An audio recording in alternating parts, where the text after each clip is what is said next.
11th of June, Sunday, 5 minutes to 3 in the afternoon. Here's my latest video blog. I didn't have anything major to share with you. I just got little snippets, and it's Sunday after lunch here, and last night I was in a couple of chat groups and there was quite a lot of movement in the markets, and we saw just different things happening. Bitcoin's just sort of keeps climbing, and we saw Ethereum, I think, jump up $100 or so overnight, and then we saw a few slides in a couple of coins across the board. And I was in a few Telegram groups and reading a few blogs on Reddit, and there's a lot of, I think, negativity about this industry, in the sense that there's some people, and they're predominantly young people without much experience in trading, and they're not necessarily falling for hype, but what they're doing is making investment decisions based on an emotional decision, or a level of hype around particular coins or particular movements in the charts, or a particular feeling in a Telegram group or something like that.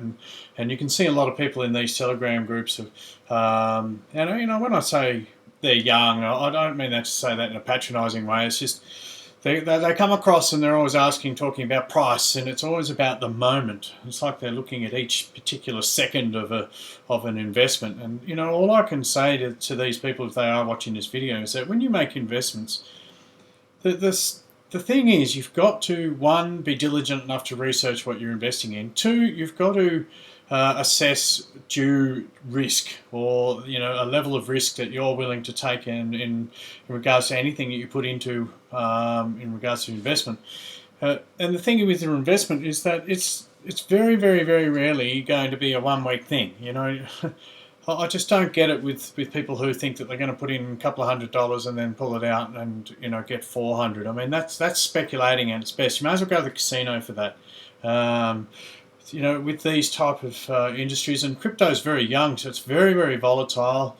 There's a lot of people, a lot of experienced people who know how to manipulate circumstances to their advantage, and that would be, they buy early, they get in at the right times, they buy on the lows. If they are going to take any money, they will always take it on a high.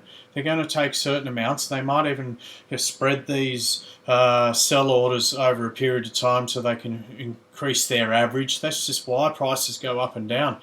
You've got to look at the long term. If you're going to invest in a company, once you've done your due diligence and researched it, if you're going to put your money into it, you've got to have confidence in what you're doing. Unless you just want to speculate, I mean, that's at your risk. But for some of these coins, we're talking about 3 years old in a very new sector. It's going to take 5 years for any of these particular blockchains and development teams to establish anything of value. And when we talk about the fundamentals of a business, that's only going to come through in time. You can't just secure contracts and arrangements with corporate entities just with a click of the finger. So, I saw Digibyte. I've been talking about Digibyte, and I suppose I've got to take some responsibility when I do these videos. I've got to be very careful about how I express any information to anyone that's watching these. So I always say, well, I can only share with you what I'm doing. I mean, I'm fortunate that I bought in very early with a lot of these cryptos. So any of these price movements, to me, are rather irrelevant, whether it's up or down, because the end game for me is I'm not going to pull it out anyway, because I'm holding these for at least another 2 years, and then I'll review it then. And in the meantime, I'm just enjoying the ride and watching the ups and downs and reading the development, and buying every now and then on a dip, and stacking. You hear a lot of holding and a lot of sell, and I was reading some of these young people are buying in, selling at a low, losing money, then buying back in when it goes back up, and then selling again when it hits a low. And so they've made 2 panic sells in a matter of a day, and they've lost money both times. Without saying that it's stupid, it's bordering on that type of, what the hell are you thinking? At the end of the day, you put your money in. If you choose to buy it at a certain price, that's what you've got to deal with. Prices will go up and down above that price. And if it does go down 20-30%, sure, you can consolidate your losses if you really believe it, but most often or not, an intelligent investor will, if they have faith in the company, and it is, they're a true believer, what you'll do is you'll buy more at the bottom and you'll consolidate and increase your percentage, and improve your position, rather than sell and then consolidate. I mean, it's all relative to your own circumstances. There's no doubt. Sometimes you can pull out your money, consolidate, and put it into something else, and make a win, and then you've regained your losses. But again, you're speculating. So for me, if you've got a long-term vision, I just believe stack and hold. So anyone that was in DigiByte last night, I think it dropped about 50% or something at some stage, or about 30%. Overnight, and that's fairly normal in this crypto world. I've seen it with every single coin. I saw it with Bitcoin happen around about 20 times on its journey to its current price at 2,895. We've seen that happen with Ethereum. It went up to 100 and pulled back to 50, and we saw it do that when it went to 250 and pulled back to about 170. We've had these amazing ups and downs. I saw it with Dash when it went up over 100, then it slid back down to 60 or 70 or something like that. Now it's 200. We've seen it with Steam. Steam was $4 down to 10 cents. Now it's back to $3. I mean, at what stage, do we assess any of these coins as being a scam or whatever? It's called this a stock market, if you like. This is trading world. You've got to get real with your long-term investment. So it is quite frustrating to read some of these things, only because there's people out there losing a lot of money because they're selling. If you buy high, don't sell it low unless you're really, really desperate. If you're not desperate, just sit on it. That's just the reality. Or buy more and improve your position. That's the only advice I can give you. At the end of the day, you've got to take responsibility for your own decisions. You don't go and write blogs and pay everyone out and blame everyone else and write these scam posts, which I've been reading on Reddit and things like that. It's pretty irresponsible, and it just shows a bit of lack of depth in regards to understanding this entire sector, and a lack of understanding of what you're actually investing in. So, I mean, I remember when people were talking about Bitcoin being a scam. 7 years, 8 years later, they're still saying it. But at which point do you get invested? I mean, if you took the risk early, you've done very, very well. And that's been the same story with every single altcoin.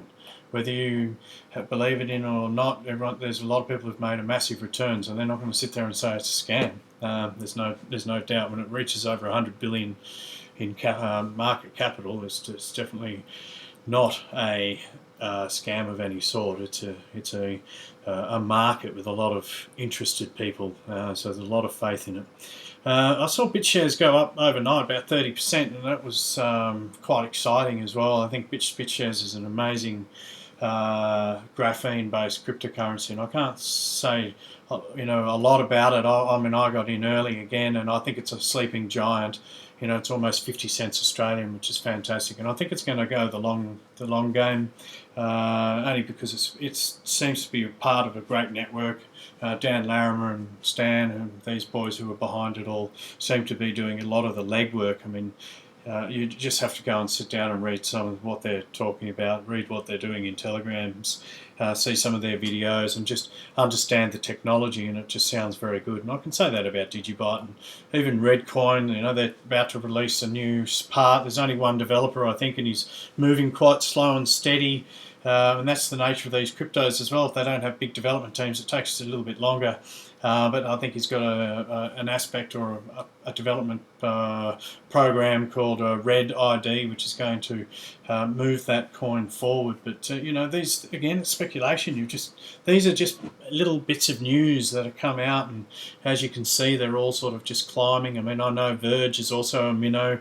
I think there's only one developer. He's very active in sharing his development news with his crew in the Telegram. He talks about all the new wallets that he's created, and I think he's launched about 2 or 3 Android wallets this week. The website's slowly updating and things like that. So they are making small steps. A lot of these cryptocurrencies aren't multinational companies with dedicated teams to marketing and graphic design and all of these things. So it does take time. So you've got to sift through this information and work out what's right for you, and just make determinations on what's the best investment. I mean, things like Golos, I think, is another sleeping giant. It's a sort of style blog on the same blockchain, but it's Russian, and I've watched it slowly climb up. I'm on that platform. I do a lot of blogging on there, and I've seen it grow.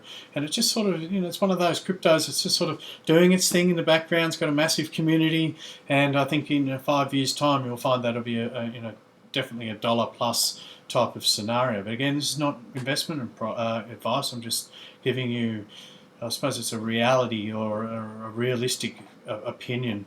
But again, it's just all opinion, isn't it? It's all speculation. I'm not psychic, not as much as I wish I was.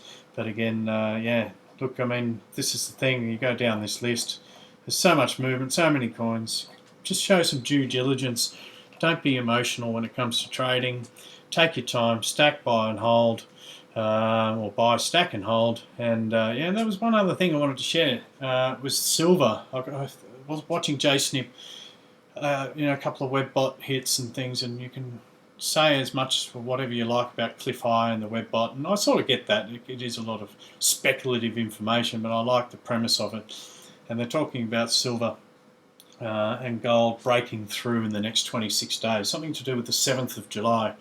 So, and I think there's news about a big cryptocurrency from Saudi Arabia or the United Emirates or something like that, and they're buying a whole heap of gold or something to support a gold-backed cryptocurrency, and it's going to really affect the markets because it's a massive, massive purchase or something like that is going to happen on the 7th of July, and that's a bit of an inside scoop, and they're talking about it's going to break the circuits that they've got in place in regards to gold and silver, and we might see a bit of a breakout finally for gold and silver. But I think a lot of the experts out there have been saying this for 10 years. We saw it in 2011.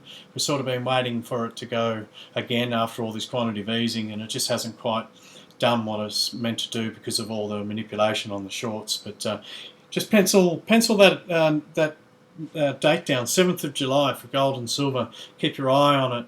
Again, I'm a stacker of gold and silver because I believe in it as being real money and a long-term investment or value of wealth. And I just tend to, have my own little kitty and keep building that up. And that's the way I look at investments, is you've got to stack things. So that's all I got to share with you today. Just a little bit of a Sunday ramble. So thanks for watching, guys, and tune into the next video.